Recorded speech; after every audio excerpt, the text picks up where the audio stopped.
Freedom Radio. Freedom Global News. Takes over leadership of the APC amidst crisis. Kano State Assembly to pass Pollution Control Bill 2022. On the foreign scene, foreign Russia attacks Ukrainian theater sheltering many civilians. Details in a moment.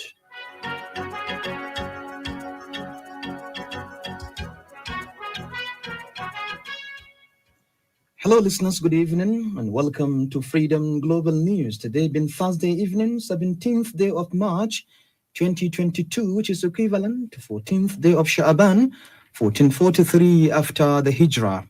My name is Muazu with the details. The Attorney General of the Federation and Minister of Justice Abubakar Malami today has said he has not resigned from office as reported in some quarters. He said this at the annual media conference organized by the National Association of Judiciary Correspondent Najud held in Abuja. The Nation reports that the minister says some unprofessional information disseminators will be taken back as Malami was claimed to have resigned. He appealed to journalists to refrain from fake news, defamation, sedition, hate speech, blasphemy, and indictment of parliamentary statements in their reportage. Yobe State Governor Maimala Buni has returned from his medical leave abroad to take over the leadership of All Progressive Congress, an extraordinary convention planning committee. This was contained in a press statement signed by his Director General Press Media, Alhaji Mamman Muhammad in Damaturu today. Muhammad says the Buni appealed to all party members to remain calm and law-abiding. The statement said the recent event in the party behind you and work towards a successful convention. The Kano State House of Assembly pledged to pass Pollution Control Bill 2022 into law to pave way for pollution control in the state, which will be, among others, address environmental issues with regard to water, air, and soil pollution. This was disclosed by the Deputy Speaker of the State Assembly, Right Honorable Zubairu Hamza Misau, while declaring a two-day retreat on Kano Environmental Pollution Control Bill open in Kaduna State. The Deputy Speaker, who represents the Speaker, Honorable Engineer Hamisu Ibrahim Chidari, says the retreat will, among others, address numerous environmental pollution in Kano State. Misau urged participants to feel free and interact actively, to share ideas for success of retreat, and to finally come up with an all-inclusive bill. In his speech, the State Commissioner of Environment, Dr. Ibrahim Gezo, says the purpose of the retreat was to deliberate and review control of Kano State Pollution Control Bill.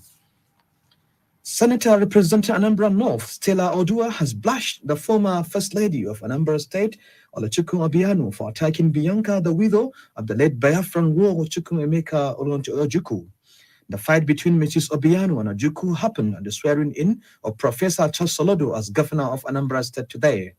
Bashing Obiano, the senator, on her Twitter handle, says she condemned in strong terms the unwarranted attack against the wife and illusion son and our very own Ekemba. She added that the act exhibited by the former First Lady was indecorous and unbecoming of a woman who had acted as a mother of the state and even desirous of serving in other capacities. It should be noted that former Governor William Obiano has declared the wife be running for senatorial seat for Anambra North and the same seat being occupied by Odua. Meanwhile, Anambra State Governor Professor Chukwuma Solodo has apologized to all Anambra people, friends, and guests who attended the inauguration for the monetary breach of protocol happened during the event. In a statement on Thursday, the media aide to Solodo, Jane Anatune, says the breach was caused by improper communication across from personal issue between the two parties involved. The Global News is coming to you from the News and Current Affairs Division of Freedom Radio 99.5 FM.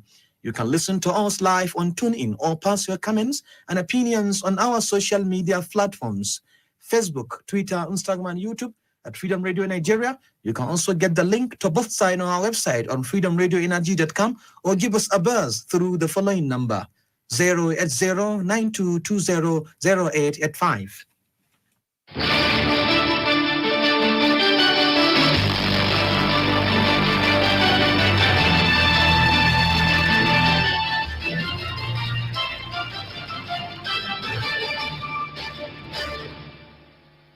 Welcome back. And now the Freedom Global News continues. The Senate has recently passed a bill that would be independent candidates to seek for any elective office in Nigeria in preparation for the 2023 general elections. This was the focus of the program titled Nigeria Ayo, aired today, jointly organized by Daily Trust and Freedom Radio. Freedom Radio correspondent Muhammad Thani Uba monitored the program and files in this report. The bill was passed after second reading and referred to the Special Ad Hoc Committee on the Review of the Constitution to accommodate all concerns and contributions. The bill seeks to deepen the Nigerian democracy and will give a level playing field for all Nigerians who want to contribute their quota to national and local developments. It also seeks to expand the political and personal right of the people to function, which is devoid of imposition and interference of political fathers. The bill would also ensure the emergence of the popular choice made by the people without imposition by political party structures. Daily Trust correspondent at the Senate, Malam Balarabe Al-Qasim, shed more light on the advantage of the bill. The main aim of the bill is to open up the political space and allow Nigerians that are interested in contesting for elections, not on the platforms of political parties, to present themselves for elections, so that people who see them as qualified can vote for them. Independent candidature is a practice in many democracies. If we look at developed democracies like the US, UK, and other places, they adopt independent candidature to allow their citizens who are qualified to contest for elections on such platforms. Dr. Kabiru Saidu Sufi, a public commentator and lecturer with Kano State College of Education and preliminary studies, explained the benefit of this bill to Nigerian democracy. The expected benefits of this bill on independent candidature, if passed, is that there is this expectation that many people complaining about the costly nature of party politics, and of course, those complaining about the undemocratic nature of some political parties, and also those complaining about the commercialization of party politicking. And of course, the hijack of activities by godfathers will now see a major breakthrough. Some Nigerians bear their mind on this development. I don't think this is something that we'll be happy about, because our democracy is still at infancy level. And we have so many things, we need to address as a country. So I don't think Nigerians will benefit from this. The new law that was passed recently for the independent candidates, I think, is a very important development for the democracy of our country. It enables voters to choose, and at the same time, it permits citizens interested in access to elected office and gives candidates a political offer on which voters can pronounce. It has also settled the issues concerning maybe requirements for nomination for election, and also who is entitled to nominate candidates. It could be recalled toward the beginning of Fourth Republic here in Kano, late Alhaji Umar Ta'ambo independently contested for the position of Nigerian president, but he was not on ballot paper. Muhammad Sani Uba, Freedom Radio. Thank you, Muhammad Thaniuba, for that report. And now to Business Arena. Muhammad Abba Abdullahi has updates.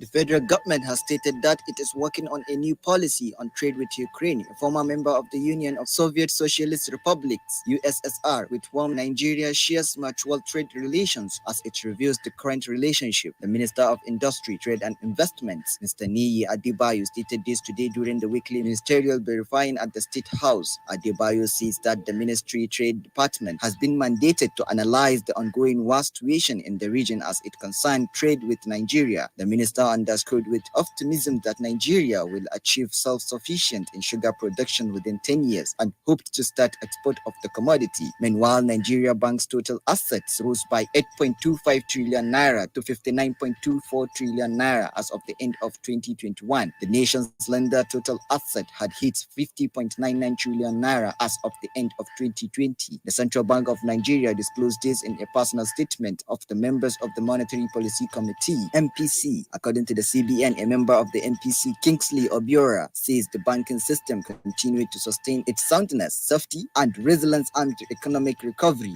The CBN stated that the banks had continued to support the economy through various interventions in critical sections of the economy, including infrastructure. Muhammad Abba Abdullahi, Freedom Radio. For tomorrow's weather forecast in Nigeria and some parts of Niger Republic, here is a report. Kano tomorrow morning is expected to have partly cloudy sky and light winds at an average temperature of 19 degrees Celsius. A later change to sunny interval and a gentle breeze at 24 degrees Celsius. Katsina will have clear sky and light wind at 20 degrees Celsius. A later change to sunny and a gentle breeze at 25 degrees Celsius. Kaduna will experience similar weather condition at an average temperature of 21 degrees Celsius. A later increase to 25 degrees Celsius. Abuja will experience clear sky and light wind at 24 degrees Celsius. A later give way to sunny interval and light winds at 29 degrees Celsius. Lagos will experience similar weather condition at 27 degrees Celsius. A later increase to 29 degrees Celsius. Maradi and Zindar in Niger Republic will experience clear sky and a gentle breeze at 22 degrees Celsius. A later increase to 26 degrees Celsius. Umulkair Abakar Ungoko, Freedom Radio. And now to the foreign scene. Ukraine claimed today that Russia had destroyed a theater harboring more than 1,000 people in besieged southern port city of Mariupol on the toll yet unknown. Official posted images showing once glamoring white way the 30-building theater hollowed out and ablaze with the bricks and suffocating tiles high. This before the apparent attack satellite images shared by a private company, Maxa, clearly showed the world's detailed children in Russia's etched out on the ground on either side of the building. And this marked the end of today's Global News. But before I sign out, a quick recap of the major headlines. You've heard that Yobe State Governor Malabuni has returned from his medical leave abroad to take over the leadership of APC and the Extraordinary Convention Planning Committee. You've heard that Kano State Assembly to pass Pollution Control Bill 2022. On the foreign scene, you've heard Russia attacks Ukrainian theater, sheltering many civilians. On behalf of the News and Current Affairs Department and today's duty editor Bashir Sani Abubakar, the entire production team, Muazu saying have a great day ahead.